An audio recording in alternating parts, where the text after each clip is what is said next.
रूस की सेना ने एक वीडियो जारी किया जिसमें उसके सैनिक आसमान से यूक्रेन के जवानों पर गोलियां बरसाते दिखाई दिए। रूस ने दावा किया कि इस ऑपरेशन के लिए उसने अपने ताकतवर लड़ाकू हेलीकॉप्टर मी-8 का इस्तेमाल किया, जिसने यूक्रेन की सेना को भारी नुकसान पहुंचाया। जो वीडियो जारी किया गया उसमें रूस के कई मी-8 लड़ाकू हेलीकॉप्टर खड़े दिखे, जिन पर उसके जवान दुश्मन पर हमले करने के लिए सवार होते नजर आए। तैयारी पूरी होने के बाद उन हेलीकॉप्टरों ने उड़ान भरी और फिर यूक्रेन की सेना पर कहर बनकर टूट पड़े। वीडियो में रूस के जवान यूक्रेन के सैनिकों पर आसमान से ताबड़तोड़ फायरिंग करते दिखाई दिए।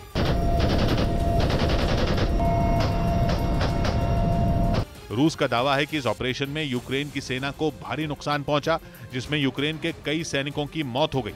इस बीच रूस ने एक वीडियो जारी किया जिसमें अज़ोवस्ताल स्टील प्लांट के अंदर कई सुरंगें नजर आईं। इस प्लांट पर कब्जा करने के लिए रूस को करीब 1.5 महीने तक भीषण जंग लड़नी पड़ी, क्योंकि इसके बिना रूस मारियोपोल पर पूरी तरह कब्जा करने का दावा नहीं कर सकता था। लेकिन रूस की राह में सबसे बड़ा रोड़ा यूक्रेन की सेना की स्पेशल यूनिट अज़ोव रेजिमेंट के 2000 से भी ज्यादा सैनिक थे, जिन्होंने स्टील प्लांट को ही अपना ठिकाना बना लिया था और करीब 1.5 महीने तक उन्होंने रूसी सेना की नाक में दम कर दिया था। इस दौरान उन्होंने न केवल रूस के घातक बमों के हमले सहे, बल्कि ताकतवर रॉकेट और मिसाइलों की मार भी झेली।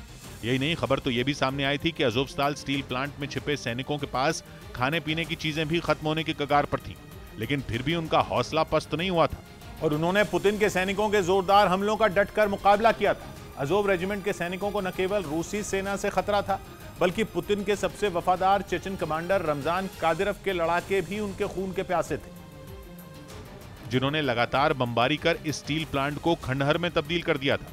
लेकिन रूस का दावा है कि अज़ोव रेजिमेंट के 2000 से भी ज्यादा सैनिक वहां बनाई गई कई सुरंगों में छिपकर बैठे थे और इन सुरंगों में उनके पास न केवल हथियारों का बड़ा जखीरा था, बल्कि उनकी मदद के लिए अमेरिका और ब्रिटेन समेत कुछ दूसरे देशों के लड़ाके भी मौजूद थे।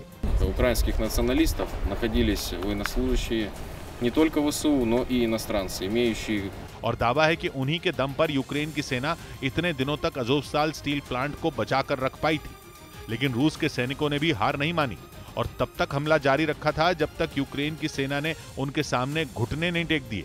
बाद में रूस ने इस बात की जानकारी दी थी कि इन हमलों में अज़ोव रेजिमेंट के ज्यादातर सैनिकों की मौत हो चुकी है, जबकि कई सैनिकों की हालत गंभीर है, जिन्हें अगर वक्त रहते वहां से नहीं निकाला गया तो उनकी भी मौत हो जाएगी। इन हालात को देखते हुए यूक्रेन ने स्टील प्लांट से घायल सैनिकों को निकालने के लिए रूस से बातचीत शुरू कर दी थी और फिर दोनों देशों के बीच समझौता हुआ था, जिसके तहत अज़ोव रेजिमेंट के 2000 से ज्यादा सैनिकों ने रूसी सेना के आगे हथियार डाल दिए। स्टील प्लांट पर कब्जा करने के बाद वहां तलाशी अभियान शुरू किया गया। चप्पे चप्पे की तलाशी ली गई थी। इस दौरान यूक्रेन की सेना की तरफ से बिछाई गई लैंडमाइन को भी नष्ट किया गया। बाद में पता चला इस प्लांट में कई सुरंगें हैं जो ऐसी भूल भुलैया की तरह थी कि रूस की खतरनाक बमबारी के आगे अज़ोव रेजिमेंट का कवच बन गई थी और अब रूसी सैनिक उन्हीं सुरंगों की जांच में जुटे हैं। लेकिन इस बीच ज़ेलेंस्की ने दावा किया कि यूक्रेन अपने उन सैनिकों को रिहा कराएगा जिन्होंने रूसी सेना के सामने सरेंडर किया था। वो सैनिक जिन्होंने करीब 1.5 महीने तक भीषण जंग लड़ने के बाद खुद को रूसी सेना के हवाले कर दिया था, जिसके बाद खबर यह सामने आई थी कि पुतिन की सेना ने उन सैनिकों को रूस के कब्जे वाले एक इलाके में मौजूद टॉर्चर कैंप में भेज दिया है। यूक्रेन ने यह भी आरोप लगाया था कि रूस करीब 1000 अज़ोव लड़ाकों को मौत के घाट उतारने की तैयारी में है और अब ज़ेलेंस्की ने अपने उन्हीं सैनिकों को रूस के कब्जे से छुड़ाने का ऐलान किया है। उनके मुताबिक इन सैनिकों की संख्या 2500 से भी ज्यादा हो सकती है। यानी आने वाले दिनों में यूक्रेन अपने सैनिकों की रिहाई के लिए और भीषण जंग लड़ने की तैयारी में है।